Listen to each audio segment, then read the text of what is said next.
dalam pembahasan sebelumnya, kita telah mengurai secara mendalam bagaimana posisi bank dalam dunia ekonomi dan bisnis modern.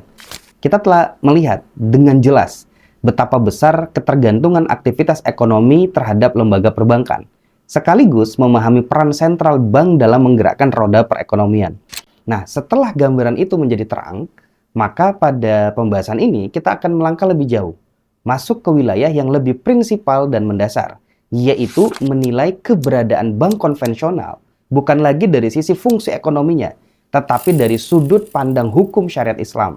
Sebagaimana telah dijelaskan sebelumnya, bank ini dapat memainkan peran sebagai jantung ekonomi dan bisnis, karena ia memiliki satu instrumen utama yang berfungsi sebagai alat penyedot sekaligus pemompa peredaran mata uang, sehingga uang dapat terus berputar ke seluruh tubuh perekonomian.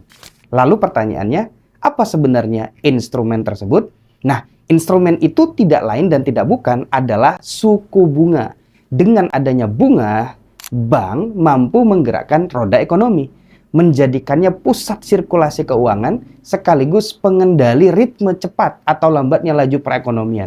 Melalui mekanisme bunga inilah, stabilitas atau gejolak ekonomi suatu negara hingga skala global ini dapat diarahkan dan dikendalikan.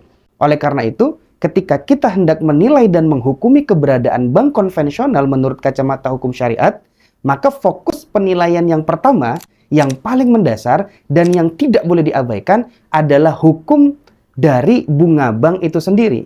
Dari penetapan hukum inilah, kita akan dapat menarik kesimpulan secara menyeluruh tentang status dan keberadaan bank konvensional secara utuh.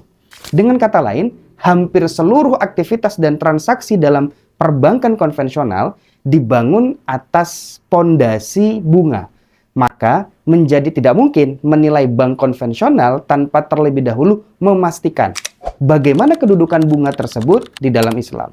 Nah, oleh sebab itu, dalam pembahasan ini, kita tidak akan berputar-putar terlalu jauh, kita akan langsung masuk pada inti persoalan, yaitu menimbang dan menetapkan hukum bunga bank menurut syariat Islam. Apakah ia halal ataukah justru haram? Nah, marilah kita awali pembahasan penting ini dengan penuh kesungguhan dan kehati-hatian melalui pembahasan berikutnya. Insya Allah. Wallahu a'lam bishawab.